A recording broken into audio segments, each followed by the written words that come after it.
ఓం గం గణపతయే నమః.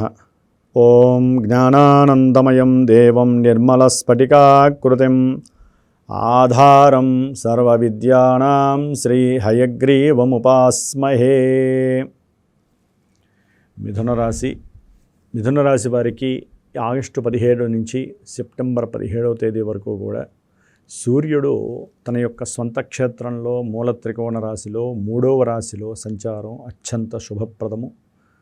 ఆల్రెడీ ఆ యొక్క రాశిలో కేతువు ఉండటం, రవికేతువులు ఇద్దరు కూడా మిత్రులే ఉండటం అత్యంత యోగదాయకము. ఆగస్టు 21వ తేదీ నుంచి ఈ యొక్క జన్మరాశ్యాధిపతి అయినటువంటి తెలివితేటలు, అఖండమైనటువంటి మేధస్సు, వాక్కుని ప్రసాదించేటటువంటి బుధగ్రహము రవితో కలిసి 3లో ఉండటం ద్వారా వీరు తీసుకునేటటువంటి ఉద్యోగ సంబంధిత నిర్ణయాలు కానివ్వండి, ఏదైనా అమ్మకాలకు సంబంధించినటువంటి విషయాలు కానివ్వండి, తండ్రితో ఏదైనా చర్చించాలన్నా, లేకపోతే ఉద్యోగపరమైనటువంటి కొన్ని మార్పులు చేర్పులు ఏదైనా ఆ విషయాల్లో కానివ్వండి అత్యద్భుతమైనటువంటి సమయం నడుస్తుందని భావించాలి.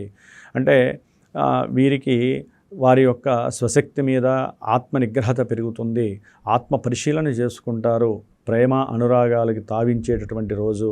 అట్లాగే ఏదైనా సరే అధికారము, ఈ అధికారం పట్ల జిహచాపల్యంతో వీరు ఎంత కష్టాన్నైనా పడే సరే ఆ ఉద్యోగ వ్యవస్థలో వీరికి ఉన్నటువంటి దోషాలు ఏవైనా సరే కనిపెట్టి వారికి ఉన్నటువంటి సూక్ష్మ ఆలోచన కావచ్చు, వీరికి ఉన్నటువంటి పరాక్రమవంతమైనటువంటి లక్షణాల వల్ల కావచ్చు, ధైర్యము, సాహసము, వీరోచితము, పట్టుదల, ఈ యొక్క విషయాలన్నీ కూడా రంగరించి ఉద్యోగ వ్యవస్థలో ఏ స్థాయికి చేరాలో ఆ స్థాయికి చేరుకునేటటువంటి అవకాశం మిథున రాశి వారికి ఉంది. ఎవరైతే ఉద్యోగానికి కొంతమంది సాహసించి ఇంటర్వ్యూలు చేస్తారో ఆ ఇంటర్వ్యూలో కూడా విజయఢంకా మోగటానికి అవకాశం ఉంటుంది.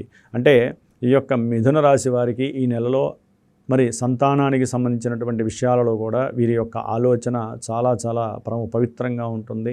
ఈ నెల రోజులు కూడా రవి యొక్క కేతువు యొక్క అనుగ్రహం చాలా గొప్పగా ఉంది. బుధుడు కూడా ఇక్కడ ఉండటం ద్వారా కొత్త ఆలోచనలు, మంచి నిర్ణయాలు, కుటుంబ వ్యవస్థకి సంబంధించి మంచి నిర్ణయాలు తీసుకోవటం, అట్లాగే చదువుకునేటటువంటి విద్యార్థులకైతే కనుక చదువు విషయంలో అంటే ఏదైనా స్కూళ్ళు, కాలేజీలు మారే అవకాశం కలిగే అవకాశం ఉంటుంది. కొంతమంది ఇల్లు కానివ్వండి, బండ్లు కానివ్వండి, లేకపోతే వారికి ఉన్నటువంటి వస్తు సామాగ్రిని మార్చి కొత్త వస్తువులు మార్చేటటువంటి ఆలోచన ప్రక్రియ కూడా వీరికి కలగడానికి అవకాశం ఉంటుంది. జన్మరాశిలో ఉన్నటువంటి కుజుడు అఖండమైనటువంటి కోపాన్ని, ఆవేశాన్ని కలుగజేస్తాడు. ఈయన యొక్క దృష్టి ఏ రాశుల మీద పడితే ఆ రాశులు భగ్నమైపోయే అవకాశం ఉంటుంది. మరి ఈ జన్మరాశిలో ఉండి దేహ అనారోగ్య బాధల్ని కలుగజేస్తాడు. అంటే మెడ మీద కావచ్చు, గొంతుకు సంబంధించినటువంటి వ్యాధులు కలుగజేయడానికి అవకాశం ఉంటుంది. ఈయన రాహు నక్షత్రంలో ఉండి సెప్టెంబర్ 1 వరకు కూడా దీర్ఘకాలిక ప్రయాణాలు చేసే అవకాశం ఉంటుంది. వీరు ఉద్యోగరీత్యా, లేకపోతే స్నేహితులతో కానివ్వండి, కోరికతో కానివ్వండి, లేకపోతే ఏదైనా అప్పుల బాధలు ఎక్కువైపోయి వారి నుంచి తప్పించుకోవడానికి కూడా ఈ యొక్క మిథున రాశి వారు దీర్ఘకాలిక ప్రయాణాలు చేసే అవకాశం ఉంటుంది. తదుపరి ఈ యొక్క కుజుడు ఎప్పుడైతే గురు నక్షత్రంలోకి వస్తాడో అప్పుడు చక్కగా ధనము పెరుగుతూ ఉంటుంది. వ్యాపార రీత్యా ధనం వృద్ధి కనిపిస్తూ ఉంటుంది. కొంతమందికి ఆ అప్పులు తీర్చేటటువంటి మార్గము, ఇవ్వాల్సినటువంటి వాళ్ళు ఏదైనా సరే ధనాన్ని ఇవ్వటము కలుగుతుంది. 2వ స్థానంలో ఉన్నటువంటి గురుడు అఖండమైనటువంటి లక్ష్మీ యోగాన్ని, వివాహ యోగాన్ని, సంతాన యోగాన్ని, అట్లాగే అనుకున్న కార్యాలలో వారు ఏదైతే మాట్లాడతారో ఆ విషయాలన్నీ కూడా చాలా ఫాస్ట్గా చేరి అవతల వ్యక్తుల నుంచి వీరికి కావాల్సిన వ్యాపార యోగ్యత కానివ్వండి కలిగే అవకాశం ఉంటుంది. వివాహపరమైనటువంటి సంప్రదింపులు జరగడానికి అవకాశం ఉంటుంది. మిథున రాశి వారికి కుజుడి యొక్క దృష్టి 4వ భావం మీద పడటం వలన, 7వ భావం, 8వ భావం మీద పడటం వలన వీరు ఏదైనా సరే అప్పుల బాధ ఎక్కువైపోయి వీరి దగ్గర ఉన్నటువంటి గృహము లేకపోతే స్థలము, ఈ యొక్క క్రయ విక్రయాదుల విషయంలో అన్నదమ్ముల మధ్య కాస్త గొడవలు ఎక్కువయ్యే అవకాశం ఉంటుంది. భార్యాభర్తల మధ్య అన్యోన్యత అనేటటువంటిది చాలా తక్కువగా ఉండే అవకాశం ఉంటుంది. వీరి యొక్క కోపమే వీరికి శత్రువుగా మారే అవకాశం ఉంటుంది. కొంచెం తగు జాగ్రత్తలు తీసుకోవాలి మిథున రాశి వారు. వ్యాపార భాగస్వాముల మధ్య కూడా అవతలవాడు డబ్బులు ఎక్కువ తీసుకుంటున్నాడేమో అని చెప్పేటటువంటి అనుమానము వీరికి కలగటము, దాని ద్వారా అవతల వాళ్ళని ఊరికినే అవమానించటము, బంధువులతో ఇష్టం వచ్చినట్టుగా మాట్లాడటము, ఇలా చేయడం ద్వారా వీరికి బంధువులలో ఉన్నటువంటి క్రేజ్ తగ్గిపోతుంది. వారితో లేనిపోని సమస్యలు, తల్లిగారితో విరోధం కలగడానికి అవకాశం ఉంటుంది. ఎవరైనా తల్లి వీరికి ధనాన్ని కనుక అప్పిచ్చుంటే దాని పరంగా కూడా కోర్టు కేసులకి వెళ్ళే అవకాశం మిథున రాశి వారికి అధికంగా ఉంటుంది. కాబట్టి ఆకస్మికంగా వీళ్ళు ప్రయాణాలు చేయాల్సి వస్తుంది. ఆ ప్రయాణాల్లో విపరీతమైనటువంటి స్ట్రెస్ వలన కూడా వీరు ఆరోగ్యపరంగా పాడే అవకాశం ఉంటుంది.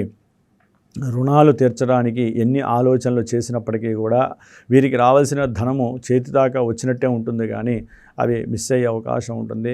ముఖ్యంగా వీరు చేసేటటువంటి వృత్తి, ఉద్యోగ, వ్యాపారాదుల్లో చాలా కోల్పోయే అవకాశాలు ఉంటాయి. ఎన్నో ఇబ్బందులు, బర్డెన్స్ వీరికి కలుగుతాయి.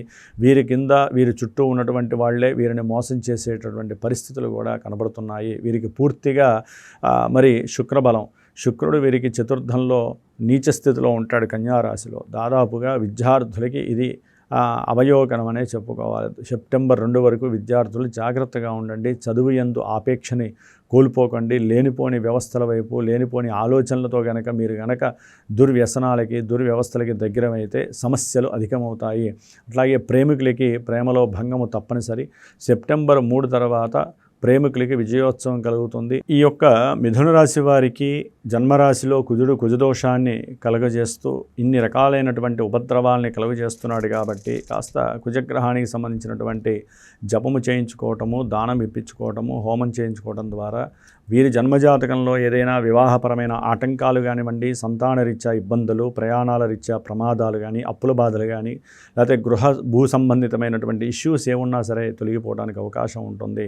కాబట్టి మిథున రాశి వారు ఎక్కువగా లక్ష్మీ నరసింహస్వామి దేవాలయానికి వెళ్ళటము, ఈ నెల రోజులు కూడా లక్ష్మీ నరసింహస్వామి పూజలు చేసుకోవడం ద్వారా, కనకదార స్తోత్రాన్ని రోజు సాయంత్రం పూట చదువుకోవడం ద్వారా అఖండమైనటువంటి ధనప్రాప్తి కలుగుతుంది. విశేషమైనటువంటి జీవిత సౌఖ్యం లభిస్తుంది.